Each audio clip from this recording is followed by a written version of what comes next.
وصحبه وبارك وسلم. الحمدللہ رب العالمین والصلاة والسلام علی سید الانبیاء والمرسلین. اللہم صلی علی سیدنا و مولانا محمد وعلی آلہ واصحابہ وبارک وسلم وصلی علیہ. دنیا کے تمام دیکھنے والوں کو، تمام چاہنے والوں کو، تمام پیار کرنے والوں کو، اور جہاں جہاں تک اس وقت میری آواز کو سنا اور مجھے دیکھا جا رہا ہے، جنید اقبال کی جانب سے انتہائی محبت کے ساتھ السلام علیکم. ایک بار پھر ناظرین، آپ کو پر نور صبح میں صبح نور کے ساتھ میں دل کی گہرائیوں سے خوش آمدید کہتا ہوں. اور آئیے بلا توقف چلیں گے حضرت ابو انیس محمد برکت علی علیہ رحمہ کی تالیف اسماء النبی کریم صلی اللہ علیہ وآلہ وسلم سے رسول اللہ صلی اللہ علیہ وآلہ وسلم کا ایک اسم مبارک پڑھنے اور سننے کی سعادت حاصل کرتے ہیں. الموقن صلی اللہ علیہ وآلہ وسلم، ہمارے سردار اللہ تعالیٰ پر کامل یقین رکھنے والے، درود و سلام بھیجے اللہ آپ صلی اللہ علیہ وآلہ وسلم پر، آپ صلی اللہ علیہ وآلہ وسلم کے اہل پاک پر، اور صحابہ کرام رضوان اللہ تعالیٰ علیہم اجمعین پر. حضرت عمر فاروق رضی اللہ تعالیٰ عنہ سے روایت ہے، حضور نبی کریم صلی اللہ علیہ وآلہ وسلم فرمایا کہ اگر تم اللہ تعالیٰ کی ذات پر اس طرح توکل اور یقین رکھو جیسا کہ توکل اور یقین کا حق ہے، تو اللہ تبارک و تعالیٰ تمہیں اس طرح رزق عنایت فرمائے گا جیسا کہ پرندوں کو رزق عطا فرماتا ہے کہ وہ صبح سویرے خالی پیٹ نکلتے ہیں اور جب شام کو لوٹتے ہیں تو پیٹ بھر کر آتے ہیں. آج ہمارے ساتھ آپ ضرور جڑے رہیں گے ناظرین، کیونکہ آج آپ کو ہم نے لیے چلنا ہے گولڑا شریف، اور ایک انتہائی ممتاز بارگاہ میں، یعنی گھرانہ سادات کے چمنستان کے مہکتے پھول سیدنا امام حسن علیہ السلام اور شیخ عبدالقادر جیلانی رضی اللہ تعالیٰ عنہ کے پیارے تاجدار گولڑا شریف و محافظ ختم نبوت حضرت پیر مہر علی شاہ صاحب علیہ رحمہ کے راج دلارے، اپنے بابا جان سیدنا پیر مہر علی شاہ صاحب کا عکس جمیل، قادری، رزاقی، چشتی، نظامی، صابری، آسمان کے روشن ترین ستارے، ختم نبوت کے محافظ اور تحریک پاکستان کے عظیم رہنما، عارف ربانی، جگر گوشہ غوث جلی، نور چشم مہر علی، حضرت خواجہ سید غلام محی الدین گیلانی گولڑوی رحمۃ اللہ علیہ کی بارگاہ. ناظرین، ایک ایسی بارگاہ ہے کہ جن کا کیا ہی کہنا کہ جنہیں زمانہ بابو جی سرکار کے نام سے یاد کیا کرتا ہے. اللہ تبارک و تعالیٰ نے آپ کو بے حد مقام عطا فرمایا، یعنی چونکہ بچپن ہی سے آپ میں ولایت و کمالات، رشد و ہدایت اور قیادت کے آثار پائے جانے لگے تھے، لہٰذا جن حضرات نے آپ کا بچپن دیکھا وہ کہتے ہیں کہ آپ رحمۃ اللہ علیہ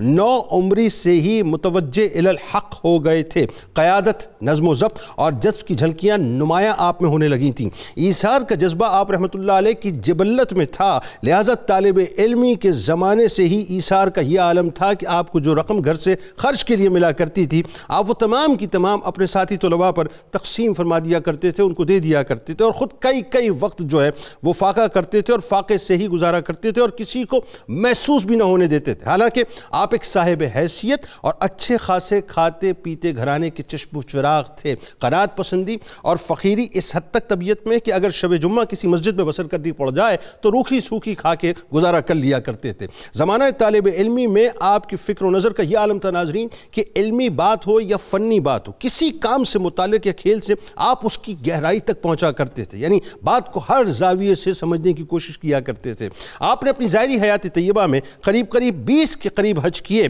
اور مدینہ شریف میں حضور نبی کریم صلی اللہ علیہ وآلہ وسلم کے مزار پر انوار کی بار زیارت سے مشرف ہوئے. خصوصاً مولانا روم علیہ رحمہ اور شہنشاہ بغداد حضرت شیخ عبدالقادر جیلانی رضی اللہ تعالیٰ عنہ کی ذات سے آپ کو بے انتہا محبت، یعنی حد درجے کی محبت تھی، اور بار آپ ان کی بارگاہ میں حاضری دیا کرتے. تو تقسیم ہند سے پہلے ناظرین تقریباً ہر سال اجمیر شریف اور ہندوستان کے دیگر مزارات کی بھی زیارت کرنے کے لیے تشریف لے جایا کرتے تھے. دین و ملت کی خدمات کے حوالے سے ناظرین آپ نے یوں سمجھ لیجئے کہ جو مستحکم بنیادوں پر حضرت سید مہر علی شاہ صاحب رحمۃ اللہ علیہ نے کام کو رکھا تھا ناظرین، انہی کاموں کو آگے بڑھاتے ہوئے آپ نے جانشینی کا باقاعدہ حق ادا کیا. آپ رحمۃ اللہ علیہ کی شخصیت میں مجاہدانہ رنگ انتہائی نمایاں تھا. قیام پاکستان کے زمانے میں آپ رحمۃ اللہ علیہ مسلم لیگ کی حمایت میں پیش رہے، یعنی تحریک پاکستان میں آپ رحمۃ اللہ علیہ نے اپنا کردار تو ادا کیا ہی تھا، مگر ساتھ 1947 اور 1948 میں بھارت کی جانب سے کشمیر پر غاصبانہ قبضے کے خلاف جہاد کشمیر کشمیر کے موقع پر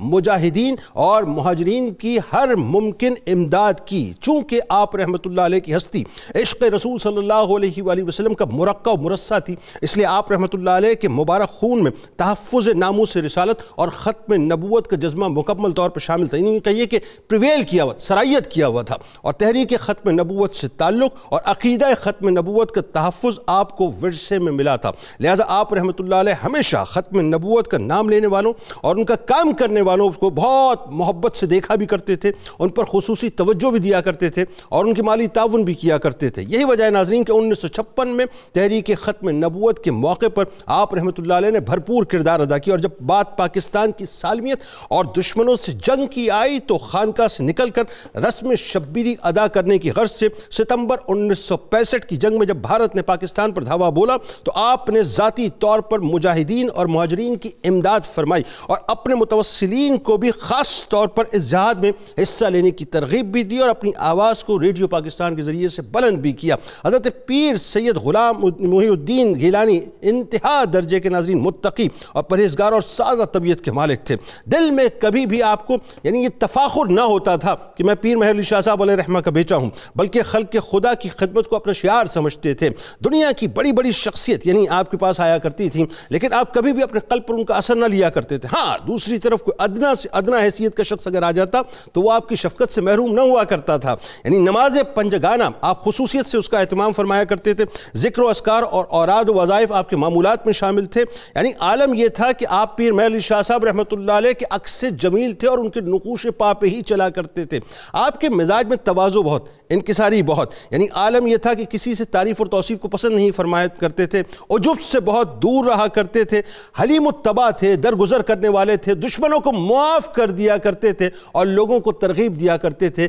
کہ دشمنوں کو معاف کر دیا کرو۔ آئیے آغاز کرتے ہیں، وقت سمٹا۔ ہمارے ساتھ 3 شخصیات اس وقت موجود ہیں جو یقیناً تعارف کی محتاج نہیں۔ پہلی شخصیت ممتاز اسکالر محترم جناب ڈاکٹر طاہر رضا بخاری صاحب ہمارے ساتھ تشریف فرمائیں۔ دوسری شخصیت ممتاز اسکالر جناب ڈاکٹر شبیر احمد جامی صاحب تشریف فرمائیں۔ تیسری شخصیت ممتاز اسکالر جناب ڈاکٹر محمد شاہ کھگا صاحب تشریف فرمائیں۔ تینوں آپ کو السلام علیکم، خوش آمدید۔ ڈاکٹر صاحب آپ سے آغاز کرتے ہیں۔ ظاہر ہے ایک ایسی شخصیت جو ہر دل عزیز بھی ہیں اور آج بھی گولڈن رش شریف میں جہاں جیسے ہی اس سرزمین پہ ہم قدم رکھتے ہیں تو ابھی ایک جملہ ڈاکٹر صاحب نے ادا فرمایا اور بڑا ریلیونٹ جملہ ہے وہ، کہ ویسے تو ظاہر ہے وہ خانقاہ پیر مہر علی شاہ صاحب علیہ رحمہ ان کا اس خانقاہ کا ریفرنس ہے، لیکن وہاں کی فضائیں آج بھی بابو جی کے نام سے وہ گونجا کرتی ہیں۔ بالکل ایسی ہے۔ ہاں، تو آغاز کرتے پیر سید غلام محی الدین گیلانی عرف بابو جی سرکار رحمۃ اللہ علیہ کے نسب پاک، آپ رحمۃ اللہ علیہ کا اجداد کا تعارف اور ان کا مقام خاص طور پہ ہم تو کیا بیان کریں گے، بس ان رفتوں میں اپنا حصہ ڈالتے ہیں۔ نیز یہ بھی بتائیے کہ گولڈن رش شریف کا جو تصوف کی دنیا میں مقام مرتبہ ہے وہ کیا ہے؟ بسم اللہ الرحمن الرحیم۔ ابتدائیہ میں آپ نے جو جملہ ضروری باتیں کہنے والی تھیں وہ فرما دی، اور ایک کیف و مستی کا احساس ہوتا ہے حضرت بابو جی کے تذکرے میں، اور دنیا طریقت و تصوف اور معرفت و حقیقت میں آپ کو ایک بہت منفرد اور ممتاز مقام حاصل ہے۔ ابن خلدون نے کہا تھا کہ کوئی سطوت اور کوئی امپائر جب تشکیل ترتیب پاتی ہے، گرو کرتی ہے، تو اس میں جو 4 جنریشنز ہیں ان کا بڑا کلیدی رول ہوتا ہے۔ پہلی نسل جو ہے یا پہلی ہستی جو ہے وہ اس کی بنیاد فراہم کرتی ہے، دوسری اس پر ترتیب اور تزئین اور تدوین کرتی ہے، اور تیسری جو ہے وہ پھر ان چیزوں کو استحکام بخشتی ہے، اور چوتھی ان چیزوں کو لے کر آگے بڑھتی ہے، یا پھر ایک خاص سطح تک چیزیں جو ہیں وہ ذرا سٹیگننٹ ہو جاتی ہیں۔ میں محسوس کر رہا ہوں آپ نے تذکرہ بھی شروع کیا، آپ کی آنکھیں نم ہونا شروع ہو۔ اور حضرت پیر مہر علی شاہ صاحب نے جو گولڈا شریف میں جو تصوف کا دبستان قائم کیا، جس کی بنیاد رکھی، تو اس کو جو عروج ارتقاء وہ حضرت بابو جی قبلہ نے عطا کیا، اور ان روایات کی جس مضبوط اور مستحکم انداز میں آپ نے آبیاری کی، اس کی مثال ہماری خانقاہی دنیا میں بہت کم ملتی ہے۔ آپ کی ایڈمنسٹریشن اور مینجمنٹ یہ الگ آپ کے اوصاف ہیں، اور پھر آپ کا زہد و تقویٰ اور جود و سخا اور لطف و عطا، اور جیسا آپ نے کہا متوسلین اور متعلقین سے آپ کا تعلق، اور پھر ایک بڑی ہماگیر شخصیت، کسی خاص گوشے تک محدود نہیں تھے آپ۔ جو بھی شعبہ حیات تھے اس میں جہاں جہاں آپ کا فیض اور آپ کی توجہات جس طرح جانی چاہیے تھی وہ جاتی تھیں، اور تصوف اور طریقت میں بھی ہمارے ہاں کچھ محدود ایک طبقات ہیں جو ان چیزوں سے متعلق ہیں، لیکن بر صغیر کے اندر یہ وہ واحد خانوادہ ہے کہ جہاں ہمیں نظر آتا ہے کہ حضرت عطا اللہ شاہ بخاری جیسی شخصیات، شورش کشمیری جیسے لوگ، یہ یہاں پر ہمیں سرنگوں نظر آتے ہیں۔ اور جیسا سوال کے جواب کی ضرورت ہے تو حضرت بابو جی قبلہ آپ 1891 میں گولڑا شریف میں پیدا ہوئے، حسنی سادات میں سے تھے۔ 36 واسطوں سے آپ کا تعلق، آپ کا نسب جو ہے حضرت امام حسن تک پہنچتا ہے، اور 26 نسبتوں سے آپ پیران پیر حضرت شیخ عبدالقادر جیلانی آپ تک آپ کا نسب۔ تو ایک طرف آپ نسباً حسنی سادات میں سے ہیں، حضرت شیخ عبدالقادر جیلانی آپ کی اولاد میں سے ہیں،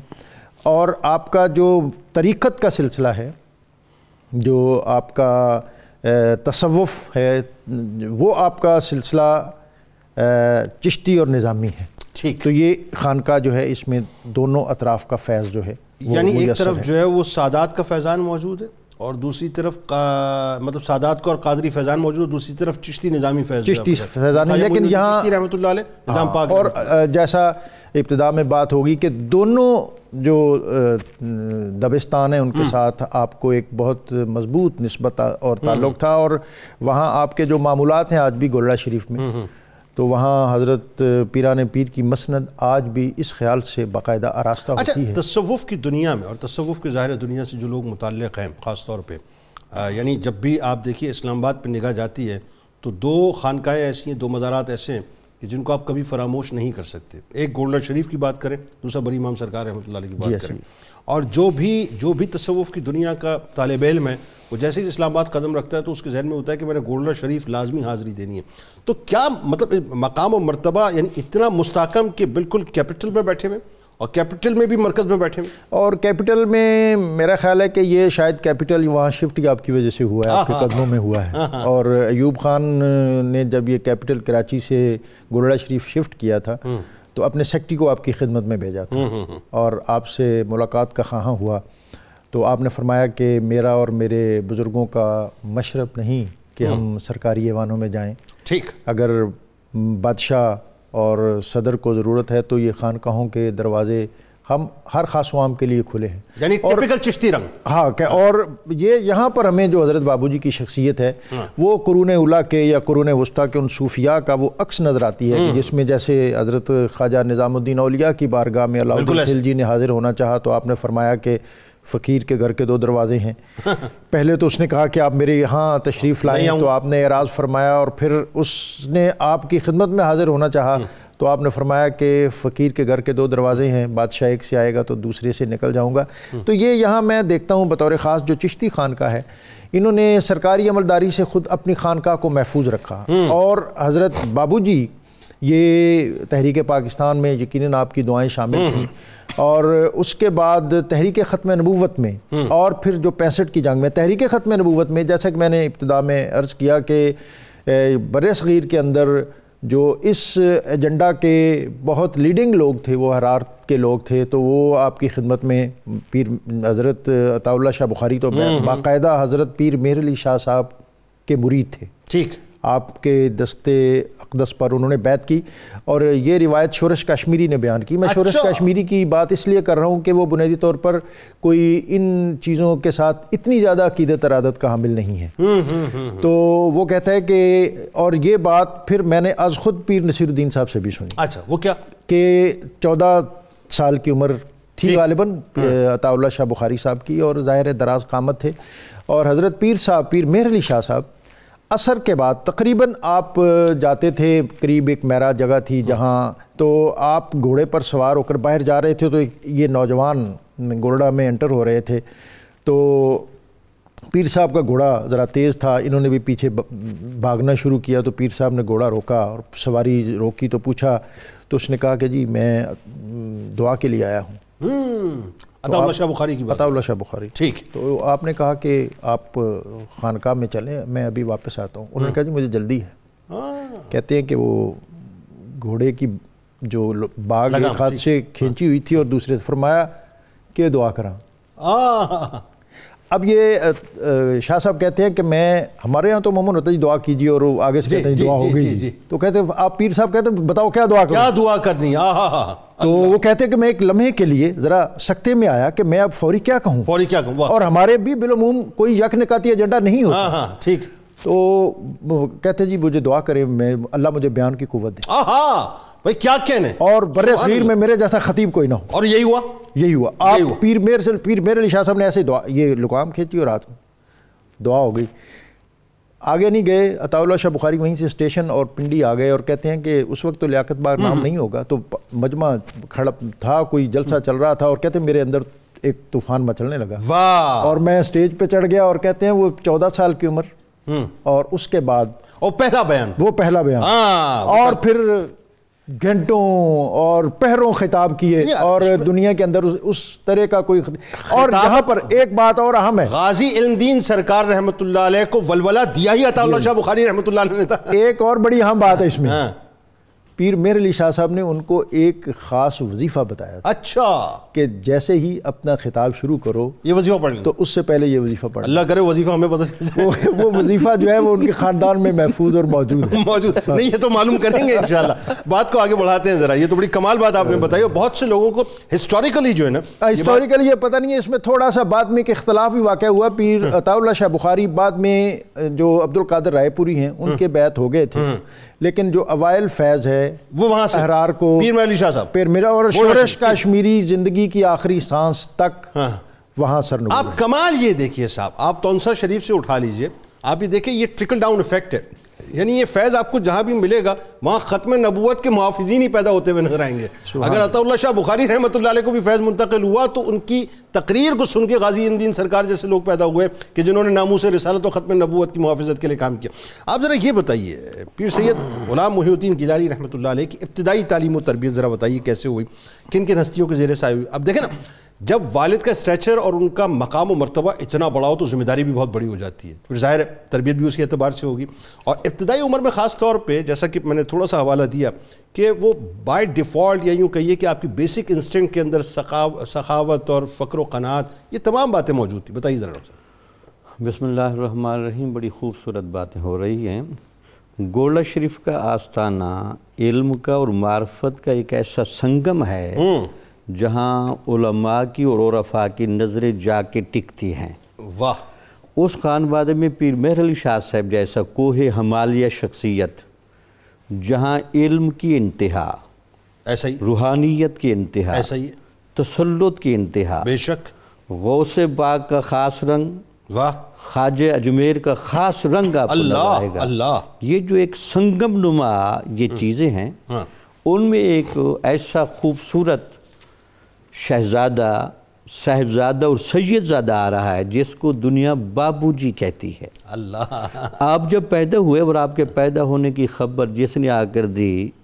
مبارک ہو کے لفظ سے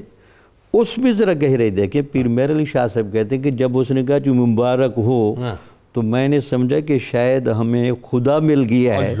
جس پر ہمیں مبارک دی جا رہی ہے تو بتایا گیا جی آپ کے گھر میں ایک خوبصورت بچہ آیا ہے سبحان اللہ اس کی مبارک ہو تو پیر صاحب نے تھوڑی دیر کے لیے نگاہیں نیچے کی کیا جملہ ہے فوراً کہا کہ مبارک ہو کیا جملہ تو آپ نے کہا کہ واقعی لوگوں کے بچے پیدا ہوتے ہیں لیکن مجھے دکھایا گیا کہ یہ ہمارے گھر میں اللہ اللہ کرنے والی روح آ گئی سبحان اللہ سبحان اللہ تو یہ جو پیر مہر علی شاہ صاحب کا کشف میں بابو جی صاحب کو اللہ اللہ کرنے والی روح کے طور پر دیکھنا وہ ان کا تمام مستقبل بھی دکھا رہا تھا یہ کس پے کی شخصیت ہوگی سبحان اللہ اور یہ علم کی معرفت کی سرپرستی کو کس حد تک لے جائے گی اور قیام پاکستان کے لیے کس طرح ممد و معاون ثابت ہوگی اچھا یہی وجہ ہے کہ بچپن سے ہی بابو کہہ کے پکارنا شروع کیا اور دنیا نے بابو جی کہنا شروع کر دیا بابو جی کہتے تھے جی بابو جی کے لفظ کی ویسے تو بابو ویسے پیار سے بھی کہتے تھے وہ پیار سے کہتے تھے لوگوں نے احتراماً بابو جی کہنا شروع کر دی دوسری یہ تھی کہ آپ کو جب پڑھائی کے لیے بٹھایا گیا تو آپ کی دوسری جو فطرت بیان کی جاتی ہے ہر چیز کو اتنی گہرائی سے چیک کرتے تھے کہ لگتا یہ تھا کہ چیزوں کو انتہا تک دیکھنا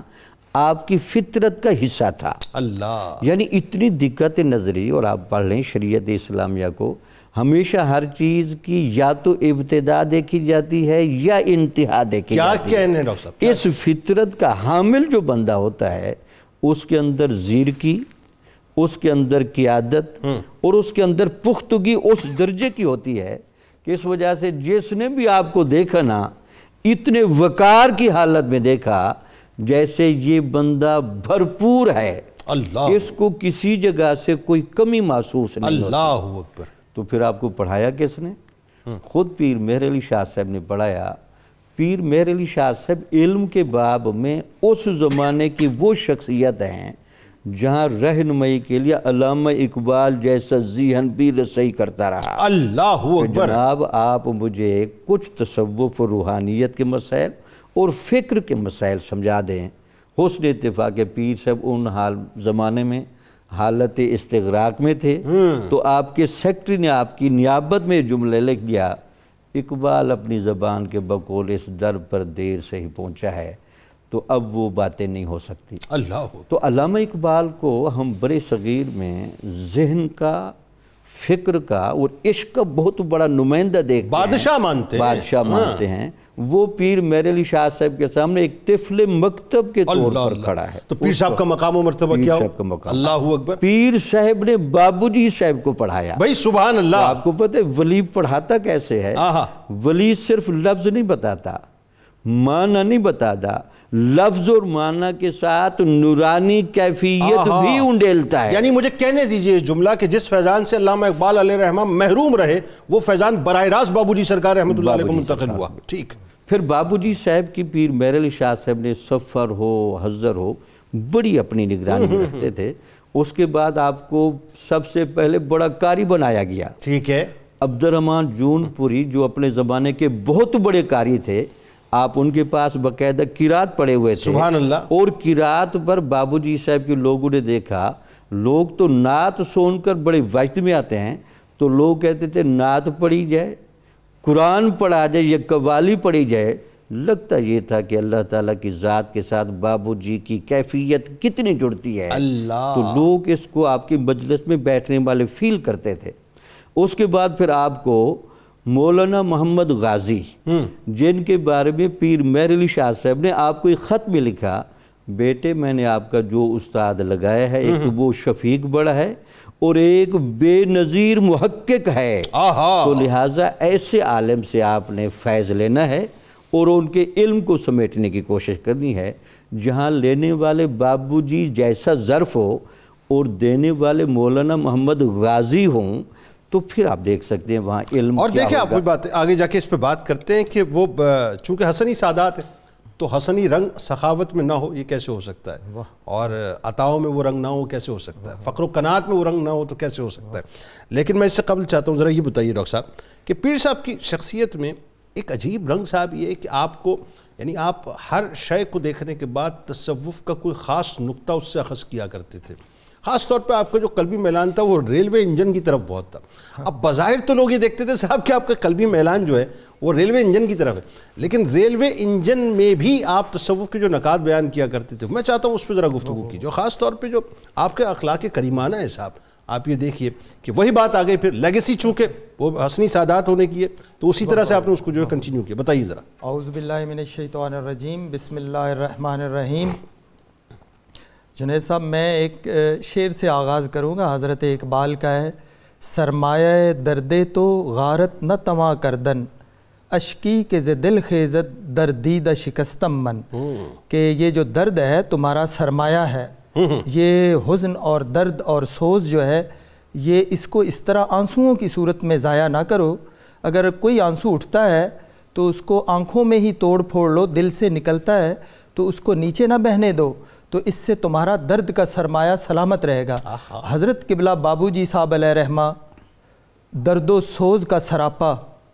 اور عشق و محبت کا سراپا۔ حضرت قبلہ بابو جی صاحب رحمۃ اللہ علیہ کی جو بات آپ نے انجن کے ساتھ مطلب مجھ سے پوچھی ہے، انجن جو ہے ریلوے انجن کا ابتدائی طور پہ اپنے لڑکپن میں ہی ذوق ہو جانا اور شوق اور اس کو دیکھنا اور اس کا آتے اور جاتے، اس وقت ریلوے انجن جو ہے وہ کوئلے کی آگ سے جلتا تھا۔ آج تو اور ہے نا صورتحال، وہ کوئلے کہ وہ اس کو آتے جاتے بچپن میں جب آپ ابھی چھوٹی عمر کے تھے تب سے یہ شوق بڑھتا بڑھتا دیکھتے دیکھتے حتیٰ کہ اس انتہا کو پہنچا کہ آپ رات گئے تک ریلوے اسٹیشن پہ رہتے، اور آپ کو آپ کی کتابوں میں سوانح میں لکھا ہے کہ شب بیداری کی عادت اسی سے ہو گئی کہ انجن کو دیکھتے دیکھتے انجن میں کمالات، وہ جو تصوف کی باتیں کی ہیں آپ نے کہ تصوف کے وہ نکات نکالے، وہی درد و سوز کہ یہ کیسے روتا ہوا آتا ہے اور جلتا ہوا آتا ہے، اور اس میں حوصلہ بہت زیادہ ہے، اس میں جتنی آگ جلائی جائے یہ اتنا زیادہ چلتا ہے، اتنی زیادہ بڑھتا ہے، تو یہ اس کی ہمت اور اس کا ظرف اتنا ہے کہ اس کے اندر جتنا کچھ سلگایا جائے، صوفیاء اور بطور خاص چشتیہ کہتے ہیں کہ ہمارا جو سینہ ہے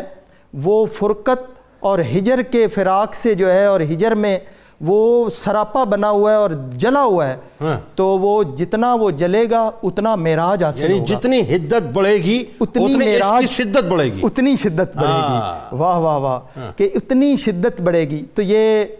اسی طرح کہ جی یہ جتنی آگ ڈالیں گے حوصلہ اس کا ہے زیادہ، اور یہ اور زیادہ تیز چلتا ہے، بڑھتا ہے، اور اس میں وفا ہے،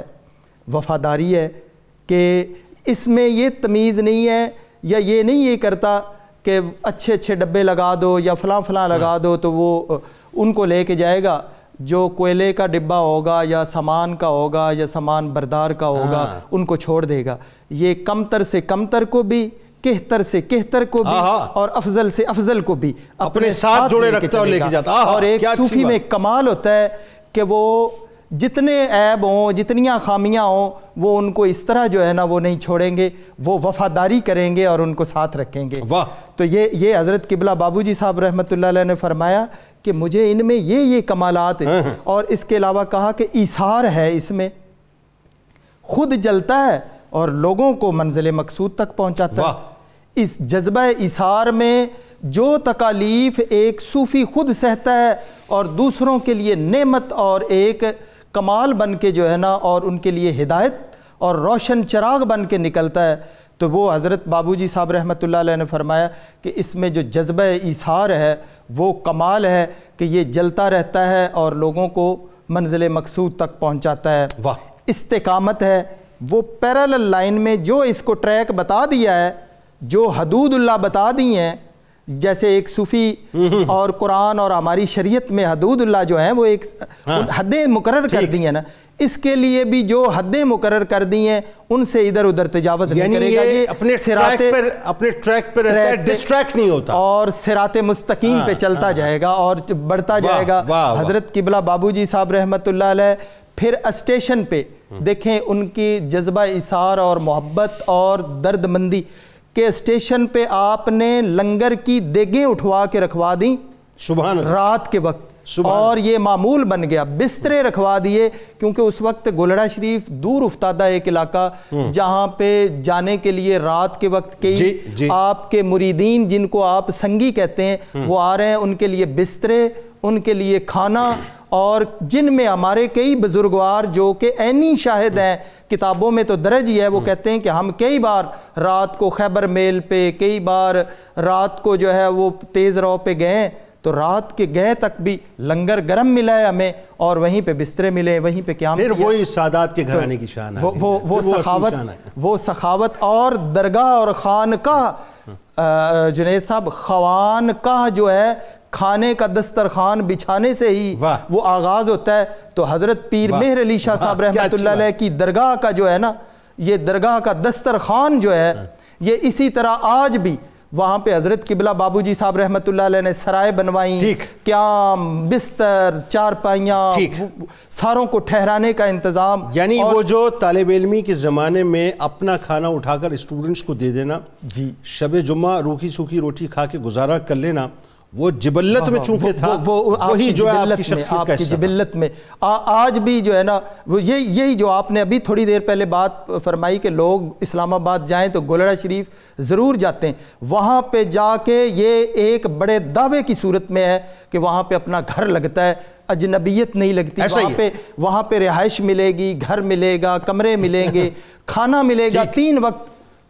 صبح گرمی سردی شام ہو دوپہر ہو جس وقت جو بھی ہو وہاں پہ اس طرح کیا کہنے یہ خاص حضرت اور یہ سارا اہتمام حضرت قبلہ بابو جی صاحب رحمۃ اللہ علیہ درگاہ غوثیہ میں کیا. سبحان اللہ، کیا بندہ حق نگاہ تھے بابو جی، توحید کی درسگاہ تھے بابو جی، تھا شرک سے آپ کا عقیدہ محفوظ، اس شان کے شیخ راہ تھے بابو جی. ہمارے ساتھ رہی، سرکار کی بارگاہ میں درود پاک کا نذرانہ پیش کرتے ہیں اور لوٹ کے سلسلے کو یہیں سے جوڑیں گے اور بابو جی سرکار کے بارے میں آپ کو بتلائیں گے صاحب کہ بڑا مشکل ہوتا ہے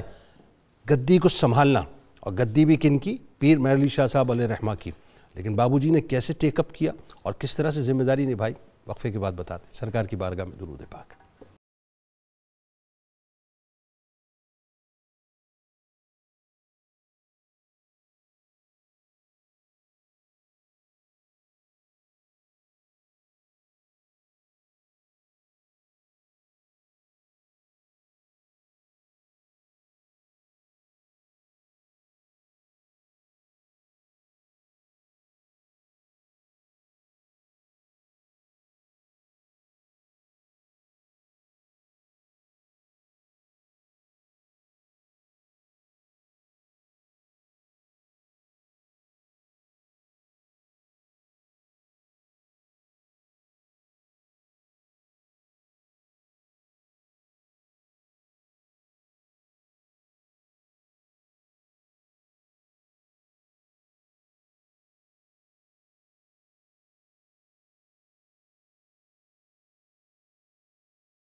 آمدید کہتا ہوں اور مجھے یقین ہے کہ اس وقت آپ اسلام آباد کے دل یعنی گولڈر شریف میں ہمارے ساتھ سید غلام محی الدین گیلانی المعروف بابو جی سرکار رحمۃ اللہ علیہ کی بارگاہ میں موجود ہوں گے. یہ ضیاء الاولیاء ہے آپ کی سرکار بابو جی، رہے دائم سلامت آپ کا دربار بابو جی، جسے چاہو بنا لو یار خوش اتوار بابو جی، تمہیں قدرت نے بخشے وہ لبے گفتار بابو جی. شناساؤں نے دیکھا یوں ہزاروں بار بابو جی، مدینے میں تمہیں پایا ہے شب بیدار بابو جی. ہزاروں کے مقدر کھل گئے ہیں ایک اشارے میں، پکاریں گے تمہیں ہم کہہ کے پالنہار بابو جی. ہمیں دنیا کے پیچ و خم کا خطرہ ہو نہیں سکتا. کھگا صاحب، ہمیں دنیا کے پیچ و خم کا خطرہ ہو نہیں سکتا، نظر میں ہیں تمہارے گیسوئے خمدار بابو جی. ڈاکٹر صاحب وہ شیریں دل کشا جملے، وہ لطف و مہر کی باتیں کہاں سے پائیں اب وہ لذت گفتار بابو جی. ڈاکٹر صاحب تمہارے چاہنے والے تمہیں لجپال کہتے ہیں، بھلا سکتے نہیں دل سے تمہارا پیار بابو جی. تمہاری رہنمائی سے تمہاری ناخدائی سے ہزاروں ڈوبتے بیڑے ہوئے ہیں پار بابو جی. تمہاری شکل و صورت میں تمہاری نیک سیرت میں نظر آئے ہیں سب کو مہریہ انوار بابو جی. تمہاری ذات ان گنجینہ علم و معرف تھی، تمہارے سر فضیلت کی بندھی دستار بابو جی. تمہارے بعد تمہارے سامنے ہر لمحہ وجہ شادمانی تھا، تمہارے بعد ہے ہر سانس ایک تلوار بابو جی. نگاہیں دیکھنے کو مسترب ہیں، دل تڑپتا ہے، پھر آ جاؤ نظر کے سامنے ایک بار بابو جی. تمہارے قصر روحانی سے ہٹ کر وہ کہاں جائیں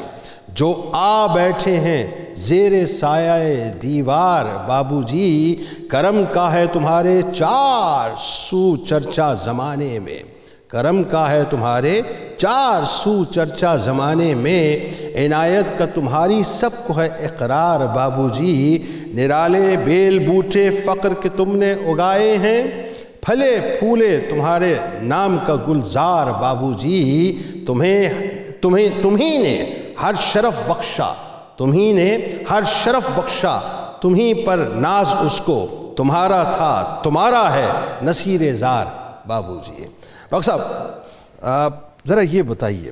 آپ کی بیت و ارادت کا جو واقعہ ہے وہ بڑا کمال ہے صاحب، بہت کمال ہے. آج تو لوگ سجادگی کو منتقل بھی کر لیتے ہیں، اور لوگ بڑے کر و فر سے جو اس کو بیان بھی کرتے ہیں اور لے بھی لیتے ہیں. لیکن بات یہ صاحب کہ اس نشست پہ بیٹھنا، اس گدی پہ بیٹھنا کتنا مشکل ترین کام ہے، یہ بابو جی نے بتلایا. بڑا کمال واقعہ، ایک تو وہ بیان کیجیے. دوسرا روحانی مقام و مرتبہ ہم تو کیا ظاہر ہے ان کو بیان کریں گے، لیکن ان کی رفتوں کو ذرا اس میں حصہ ڈالیے ساتھ ساتھ. اور پھر جو آپ نے روحانی اسفار خاص طور پہ کیے، ٹریولنگ بہت کیا آپ نے صاحب اور بڑے دل سے کی، بتائیے ذرا. ٹریولنگ آپ کی بہت زیادہ ہے، اور بطور خاص آپ کو مولانا روم سے بہت زیادہ شغف تھا، اور آپ کا جو قوال تھا جو آج خود ایک بہت آپ کی صحبت کے سبب بہت بڑا عالم بن گیا تھا، محبوب،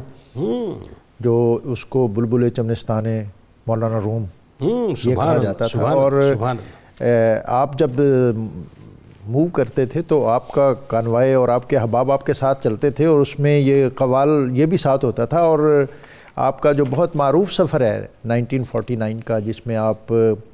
استنبول، قونیا اور پھر اس کے بعد بغداد شریف، اور یہاں سے احرام باندھا اور بارگاہ رسالت میں آپ صلی اللہ علیہ وسلم میں حاضر ہوئے. اور بڑی دلچسپ بات کہ مجھے یہ بات آپ کے خطوط جو ہیں مسافر چند روزہ اس نام سے ہیں، اور وہ آپ نے اپنے صاحبزادگان کو لکھے ہیں. اور یہ بات تربیت کے اعتبار سے بہت زیادہ اہم ہے کہ آپ نے اپنے بیٹوں کی تربیت کس طرح کی.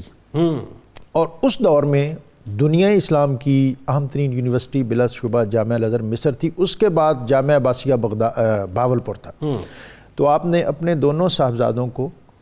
ان کی اعلیٰ تعلیم اور تربیت کے لیے اس یونیورسٹی میں چھوڑا. اور مولانا جو گھوٹوی تھے اس عہد میں بر صغیر کے بہت بڑے عالم تھے. جس طرح حضرت پیر مہر علی شاہ صاحب نے حضرت بابو جی کے لیے جو مولانا غازی ان کا اہتمام کیا، تو یہ جو مولانا غازی تھے یہ مدرسہ سہولتیہ مکہ مکرمہ سے تھے. اور مکہ مکرمہ میں جب حضرت پیر مہر علی شاہ صاحب حج کے لیے جا رہے تھے تو وہاں ایک دھوم مچی ہوئی تھی کہ بر صغیر سے کوئی پیر ہے جو بہت بڑا عالم ہے، وہ آ رہا ہے. اللہ! تو یہ جو مولانا غازی تھے یہ سہولتیہ کے بڑے متبحر عالم تھے، اور سہولتیہ کا بڑا مقام تھا. اور یہ دراصل آپ کے امتحان کے لیے آپ کے پاس آئے تھے. کہتے ہیں کہ جب میں نے دیکھا کہ آپ وہاں تشریف فرما ہیں حرم میں، اور میں آپ کے پیچھے بیٹھا تھا، تو میں نے دیکھا کہ آپ کے اوپر انوار و تجلیات کی بارش ہو رہی. اللہ! اور پھر آپ کے ایسے معتقد ہوئے کہ آپ کے ساتھ ہی گولڑا شریف جہاں آپ کے ساتھ آ گئے، اور پھر حضرت بابو جی کا جیسا تذکرہ کیا کہ وہ آپ کے اسباق ان کے ساتھ منسلک ہو گئے. اسی طرح بابو جی نے اپنے صاحبزادگان جنہیں عرف عام میں لالا جی صاحبان کہا جاتا ہے، ان کی تدریس کا بہت زیادہ اہتمام کیا. ان کو جو آپ خط لکھتے تھے وہ خطوط مسافر چند روزہ مکتوبات آپ کے، وہ بڑی ضخیم کتاب ہے، وہ پڑھنے کے لائق ہیں کہ کس طرح آپ نے ان کی تربیت کی کہ صاحبزادگی اور سجادگی کے ضام میں نہ رہنا،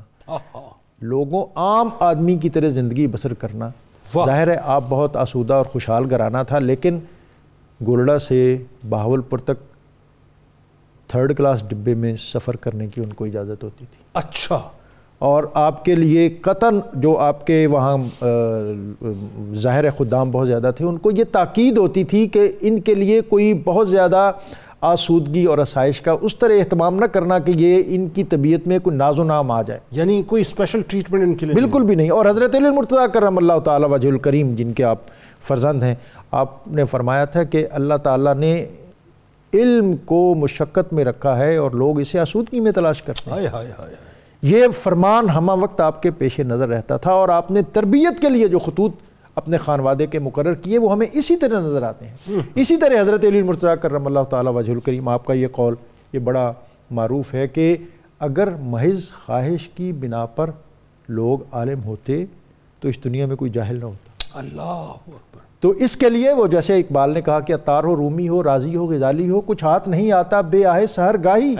اس میں تو رات کا آخری حصہ درج کرنا پڑتا ہے اور پھر مشقتیں جھیلنا پڑتی ہیں. تو بابو جی نے اپنے خانوادے میں اس روایت کو بہت مضبوط اور مستحکم کیا. ہمیں آپ کے خانوادے میں لالا جی صاحبان کے بعد حضرت پیر نصیر الدین نصیر اور پیر معین الحق گیلانی اور دیگر جو شہزادگان اور صاحبزادگان ہیں وہ ہمیں اسی پیرائے میں ڈھلے ہوئے محسوس ہوتے ہیں. حضرت بابو جی کی جو شخصیت ہے اس میں 2-3 چیزیں کہ آپ نے جو عقیدہ ختم نبوت کے تحفظ کے حوالے سے آپ اپنی خانقاہ سے نکلے، اور اس وقت جب یہ 1953-54 میں یہ تحریک بہت زیادہ عروج پر تھی، آپ بالعموم اپنی خانقاہ سے نہیں نکلتے تھے، لیکن لاہور کے اندر جب ایک عظیم اجتماع ہوا اور اس وقت آپ لاہور تشریف لائے، عطا اللہ شاہ بخاری نے آپ کے گھٹنوں پہ ہاتھ رکھا۔ شورش کاشمیری لکھتے ہیں کہ عطا اللہ شاہ بخاری نے کہا کہ آپ دعا کیجئے، ہم تو اسی عزم اور اسی محاذ پر کام کر رہے ہیں جہاں ہمیں پیر مہر علی شاہ صاحب بالکل۔ اور دیکھیں نا، یہ وہی بات آ گئی کہ ایسے ہی تو نہیں نا، پیر مہر علی شاہ صاحب علیہ رحمہ جب آپ کو ظاہر ہے باقاعدہ خلافت اناؤنس آپ کی کر رہے تھے اور وہ چاہتے تھے کہ آپ جو ہے وہ خلافت لے لیں، لیکن وہ اس خلافت کو لینے سے پہلے جتنا آپ رکے ہیں اور جتنا سنبھل کے آپ نے خلافت لی اور جتنی کمٹمنٹ لے کے اپنے والد گرامی سے یہ ساری ذمہ داری آپ کی ہوگی، تو اس سے اندازہ ہوتا ہے کہ پھر وہی ظاہر ہے وہ ٹرکل ڈاؤن ایفیکٹ ہوتا ہے، پھر اولادوں کو ظاہر ہے اسی انداز سے آپ نے وہ تو آپ کی مسند جو ہے، جیسا کہ ہمارے ہاں تو بڑی بےتابی ہوتی ہے نا کہ اپنے بزرگ کی مسند وہ چلے گئے، آپ بیٹھے نہیں، آپ نے کہا اپنی جگہ پر وہی ہیں، وہی اپنی جگہ پر ہے، میں کون ہوتا ہوں اس مسند، میں صرف خدام کی طرح، خدام کی طرح۔ اچھا، یہ جو خادمیت کا تصور ہے، پھر ظاہر ہے زہد و تقویٰ بھی پھر انسان میں ایسا ہوتا ہے، تب یہ تصور پیدا ہوتا ہے، عبادات کا بھی سلسلہ وہ ہوتا ہے، تب یہ تصور پیدا ہوتا ہے، مجاہدات بھی اس لیول کے ہوتے ہیں، تب یہ خادمیت کا تصور پیدا ہوتا ہے، اور پھر علمی مقام اور مرتبہ بھی، علم بھی وہی بات ہے جو مولا کائنات والا علم ہے۔ بتائیے ذرا۔ بسم اللہ الرحمن الرحیم۔ بابو جی صاحب کے بارے میں احوال اور ان کی خصوصیات بیان ہو رہی ہے۔ حضرت بابو جی صاحب کے ہاں عبادت کا اور تقوی کا ذوق و شوق تو نظر میں آتا تھا، لیکن سب سے بڑا کمال یہ تھا کہ عبادت اور تقوی کے ذوق و شوق کے وہ اثرات بھی محسوس ہوتے تھے۔ اللہ، یعنی جو بندہ آپ کو پہلی دفعہ ملتا اس نے آپ جیسا شفیق بندہ نہیں دیکھا ہوتا۔ یار دنیا میں بھی ایسے لوگ ہوتے ہیں جو مخلوق کے ساتھ اتنی محبت کرتے ہیں۔ اللہ، عابد مارکن میں ایک بندہ فوت ہو گیا، وہ بابو جی صاحب کا مرید تھا۔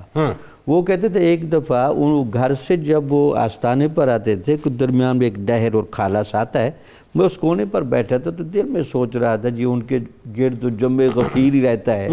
پتہ نہیں ہمیں وہ دیکھتے بھی ہیں یا نہیں۔ تو جب بابو جی صاحب کی گاڑی آئی اور آپ آئے تو آپ رک گئے، اس بندے کو آواز دی۔ وہ کہتے زندگی میں مجھے کہنے لگا کہ میں نے اپنی والدہ کے ہاتھ میں وہ ٹھنڈک نہیں محسوس کی جو بابو جی نے میرے دل پر ہاتھ رکھا۔ اللہ، ان کا نہیں ہم سب کو جانتے ہیں، لیکن دستور زمانہ ہے، میری مصروفیات رہتی ہے، آپ کبھی یہ نہ سمجھا کریں بس گولڈا شیف آپ آ گئے تو آپ میری نگاہوں میں آ گئے، تو آپ کو یہاں سے فیض بھی ملے گا، کھانا ملے گا، روحانیت ملے گی۔ پھر آپ کو میں ذرا ایک واقعہ بہت روحانی ہے، بساں شریف ایک بہت بڑی گدی ہے کشمیر میں، سلسلہ نقشبندیہ کی۔ اس آستانے کے کچھ لوگ بابو جی صاحب کے پاس آئے کہ ہمارے بڑوں نے کہا تھا کہ ہمارا کچھ فیض پیر مہر علی شاہ صاحب کے پاس ہے، وہ امانتاً لے آنا، تو ہمیں بڑا عرصہ ہو گیا موقع نہیں ملا، اب وہ ہماری امانت ہمیں دے دیں۔ تو آپ نے کہا یار آپ نقش بندی علماء ہیں، صوفیاء، آپ کا ذرا مشرب الگ ہے، ہمارے ہاں تو فیض رسانی کا ماحول قوالی میں زیادہ ہوتا ہے، اگر آپ میرے ساتھ قوالی میں آئیں تو وہ اللہ فضل کرے گا۔ ٹھیک، تو وہ پہلے تو تھوڑا سا خاموش ہوئے، پھر جب آپ نے کہا کہ آپ آ جائیں قوالی میں اللہ خیر کرے گا، کہتے کہ جب قوالی شروع ہوئی تو آپ نے دیکھا گولڈا شیف میں جہاں یہ ہمارے صاحبزادگان بیٹھتے ہیں آگے باقاعدہ 2 تکیے لگے ہوتے ہیں، ایسے وہ بساں شریف کے بزرگ کہتے ہیں وہ خود ولی تھے اپنے زمانے کے، وہ کہتے میں نے وہاں دیکھا کہ ایک تکیے کے آگے خود حضور نبی اکرم صلی اللہ علیہ وسلم تشریف فرما ہیں اور دوسرے تکیے کے آگے پیر مہر علی شاہ سے بیٹھے ہیں، اور وہ کہتے میرے اندر وجد کی کیفیت طاری ہو گئی۔ تو بابو جی صاحب نے ذرا مجھے کنٹرول سے کہا کہ آپ آرام سے بیٹھیں، جیسے اس محفل کا ماحول چل رہا ہے اس کے بھرم کو چلنے دیں۔ یہ وہ رنگ تھا جو بابو جی صاحب بھی لوگوں کو دکھا دیتے تھے۔ اللہ اکبر۔ مولانا روم کے ساتھ کیوں عشق تھا؟ حضور غوث پاک کے ساتھ کیوں عشق تھا؟ آپ کے مدینہ کے سفر نرالے کیوں تھے؟ خود حضور نبی اکرم صلی اللہ علیہ وسلم اس درگاہ کے متولیین کو کہیں سید محمد عطاش مدنی کو آج میرا بیٹا آ رہا ہے، آپ کے جتنے بھی مسائل ہیں اس کے سامنے رکھنا، اللہ یہ میرا بیٹا آپ کے وہ سارے مسئلے حل کر کے اللہ اکبر۔ تو اس سے وہ گہرائی اندازہ لگے جن کو حضور نبی اکرم صلی اللہ علیہ وسلم اپنی نگاہوں میں رکھیں، وہ آپ کا شہزادہ کس لیول پر ہوگا، اس کا کیا درجہ ہوگا۔ پھر اس کے علاوہ لوگوں نے آپ کو نماز پڑھتے دیکھا، باجماعت نماز کو اہم الامور آپ کہتے ہیں، اس کی بڑی تاکید کرتے تھے، اور یہاں تک بھی آپ نے جملے لکھ رہے ہیں روحانیت کی جتنی بھی ترقی ہوتی ہے، جتنی بھی روحانی بالیدگی ہے، اس کا سب سے زیادہ تعلق باجماعت نماز سے ہے۔ یہ بھی آپ کے معمولات میں تھا۔ پھر آپ کے ایک اور واقعہ، پیر مہر علی شاہ صاحب کہتے ہیں کہ ان کے سامنے جب آپ کے بیٹے کی تعریف کی گئی تو انہوں نے اپنا واقعہ بتایا کہ ایک دفعہ میں جا رہا تھا تو بابو جی اس ٹائم چھوٹے تھے تو میرے قدموں پر قدم رکھتے آ رہے تھے، تو میں نے ذرا پیار بھری نگاہوں سے مڑ کر دیکھا، میں نے کہا آپ میرے قدموں پر قدم رکھ لیں گے؟ تو کہنے لگے جی میں کوشش تو کروں گا۔ تو آپ نے کہا پھر 2 کام پکے کرنا، ایک ہمیشہ باوضو رہنا۔ اللہ جنید صاحب، ہمیشہ جو باوضو رہنا ہے یہ شیطان اور نفس کو بھگانے کا سب سے مجرب راستہ ہے۔ کیا کہنے، سبحان اللہ۔ اس کے بعد فرمایا کہ خدمت خلق کرنا اور احد من الناس بن کے رہنا، آپ کے اندر لوگوں کے یہ محسوس نہ ہو کہ یہ چنیدہ ہے، یہ منفرد ہے، ہمیشہ لوگوں کی عام صفوں میں بیٹھنا۔ تو یہ آپ کا رنگ تھا۔ آپ دیکھیے ایک جو خاص بات کہ ایک تو روحانی لیگیسی اور دوسری علمی لیگیسی، اور دونوں ہی آپ دیکھیے کہ حوالوں سے آپ کو بابو جی سرکار جو انتہائی قداور، بلکہ یوں کہیے کہ پیر مہر علی شاہ صاحب رحمۃ اللہ علیہ کے عکس جمیل نظر آتے ہیں۔ یعنی اگر آپ علمی مقام مرتبے کی بات کریں تو عکس جمیل نظر آتے ہیں، روحانی مقام مرتبے کی بات کریں تو عکس جمیل نظر آتے ہیں۔ اور یہی میرا خیال ہے شاید وجہ ہے کہ دینی اور ملی خدمات آپ نے جس انداز سے ادا کی ہیں، یعنی کہیں جو ہے وہ سقم جو ہے وہ پیدا نہیں ہوا۔ تو ذرا یہ بتائیے کہ پری پارٹیشن پوسٹ پارٹیشن جو آپ کا کردار رہا خاص طور پہ وہ بڑا اہم ترین رہا، یعنی ملی اعتبار سے بھی دیکھیں، دینی اعتبار سے بھی دیکھیں، کچھ حوالہ جو ڈاکٹر صاحب نے دیا میں چاہتا اس پہ گفتگو کیجیے۔ ماشاءاللہ جنید صاحب، دیکھیں حضرت قبلہ بابو جی صاحب رحمۃ اللہ علیہ ایسے صوفی نہیں تھے کہ الگ تھلگ بیٹھ جائیں اور کسی حجرے میں یا کسی حجرہ نشینی میں جا کے جو ہے نا وہ الگ تھلگ ہو جائیں۔ آپ تو ایک پیشوا اور ایک مقتدا اور ایک امام کے طور پہ منظر پہ آئے، اور حضرت خواجہ مہر علی شاہ صاحب رحمۃ اللہ علیہ کے در یگانہ اور ایک صاحبزادے، انہوں نے ہر حوالے سے میدان میں اترے، انہوں نے درگاہی حوالوں سے استوار کیا، اپنی خانقاہ کو بڑھایا، پھر قوم و ملت کے لیے جو خدمات انجام دیں ان میں تحریک پاکستان جب مارز وجود میں آ رہا ہے، اپنے مریدین، متوسلین اور دیگر جو بھی آپ سے وابستہ تھے ان کو دامے، درمے، قدمے، سخنے ہر حوالے سے وہ حصہ لینے کے لیے کہا۔ آپ نے جانی مالی جو ہے وہ ان کو ترغیب دی کہ جانی مالی آپ جو ہے نا وہ پاکستان میں اور قیام پاکستان میں آپ حصہ لیں۔ پھر 1956 میں ختم نبوت کے حوالے سے، بلکہ اس سے پہلے آ جائیے نا کشمیر کا جو معاملہ، کشمیر کا معاملہ، دیکھیں مجاہدین کیسے آپ نے امداد کی 1948 میں، اور پھر اس کے بعد ختم نبوت کے حوالے سے 1956 میں، اور 1965 میں آپ نے باقاعدہ ریڈیو ٹیلی ویژن پہ اور آکاش وانی پہ آپ کے ریڈیو بیان چلتے رہے اور کہا کہ میرے جتنے وابستگان ہیں اور وہ ہر حوالے سے دامے درمے قدمے سخنے وہ خدمت کریں گے اور نکلیں گے اور میدان میں آئیں گے اور گھر میں نہیں بیٹھیں گے، جہاں پہ جان دینی پڑے جان دیں گے، جہاں پہ مال دینا پڑے مال دیں گے۔ تو حضرت قبلہ بابو جی صاحب رحمۃ اللہ علیہ ایک ایسی شخصیت تھے کہ وہ ایک جگہ پہ جو ہے نا مقیم ہو کے اور ایک جگہ پہ نہیں بیٹھ گئے، کیونکہ حالانکہ مشائخ چشت کا ہے کہ وہ اس طرح کے معاملات میں دخل اندازی نہیں کرتے اور الگ تھلگ بیٹھے رہتے ہیں، تو وہ اپنے اس معاملے میں، لیکن آپ جہاں پہ کسی جگہ پہ میدان میں اترنا پڑا ہے تو میدان میں آئیں، اور آپ چونکہ بہت بڑے عالم دین بھی تھے، جہاں کہیں وہ معاملہ ہوا ہے وہاں پہ آپ وہ اس حوالے سے بھی ثابت قدمی کا مظاہرہ کیا۔ حضرت قبلہ بابو جی صاحب رحمۃ اللہ علیہ ایسی شخصیت تھے جن کے حوالے سے شورش کشمیری تو کیا ہی ان کی، وہ ڈاکٹر صاحب بھی بات کر رہے تھے، کیا خراج تحسین پیش کرتے ہیں ایک اتنا بڑا ناقد اور نقاد بندہ، وہ کہتا ہے کہ اس مملکت کا مرد مسلمان چلا گیا، جب آپ کا وصال ہوا ہے تو خراج تحسین پیش کرتے ہوئے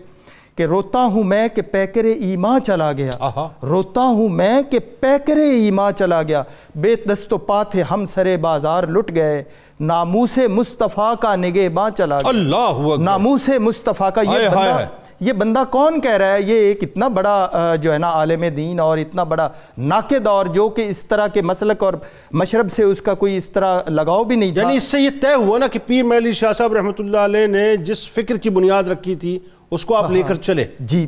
تحفظ ختم نبوت کے حوالے سے اس کی اب دیکھیں یہ ایک شعر قابل توجہ ہے، میں ناظرین کو بھی، اس کی نظیر کرۂ ارضی پہ اب کہاں، اس کی نظیر کرۂ ارضی پہ اب کہاں، ابھر کے نیر تاباں چلا گیا. سبحان اللہ. احسان دانش، حضرت احسان دانش کہتے ہیں کہ وہ آدمی تھا مگر دیکھنے کی تاب نہ تھی. کیا حضرت بابو جی صاحب رحمۃ اللہ علیہ کی تاثیر. اور اس میں یہ ہمارے جتنے حضرت قبلہ بابو جی صاحب کا وصال ہوا ہے تو ہم جتنے وابستگان اور مریدین جن کو میں نے خود دیکھا ہے وہ اشک بار اور رو رہے ہیں. حضرت کی محبت اور تاثیر ایسی ہے کہ آپ جس کی طرف نظر اٹھاتے ہیں ان کے دل و رگ و پہ میں جو ہے نا وہ سرایت کر دیتے ہیں اور درد اور سوز عطا کر دیتے ہیں. تو یہ حضرت قبلہ بابو جی صاحب رحمۃ اللہ علیہ اس چیز کا سراپا تھے کہ فرقت کے جو صدمے سہتے ہیں خاموش پریشاں رہتے ہیں، سنتے ہیں نہ کچھ کہتے ہیں، ایک آگ میں جلتے رہتے ہیں. نہ آپ کوئی بہت بڑے مقرر تھے، نہ آپ میدان اور سٹیج پہ آئے، لیکن جس کی طرف نظر اٹھائی وہ اس کو جلا کے اور تڑپا کے رکھ دیا. بابو جی صاحب رحمۃ اللہ علیہ کی شخصیت کا جو ہے نا کوئی جوڑ اور سراپا نہیں ہے.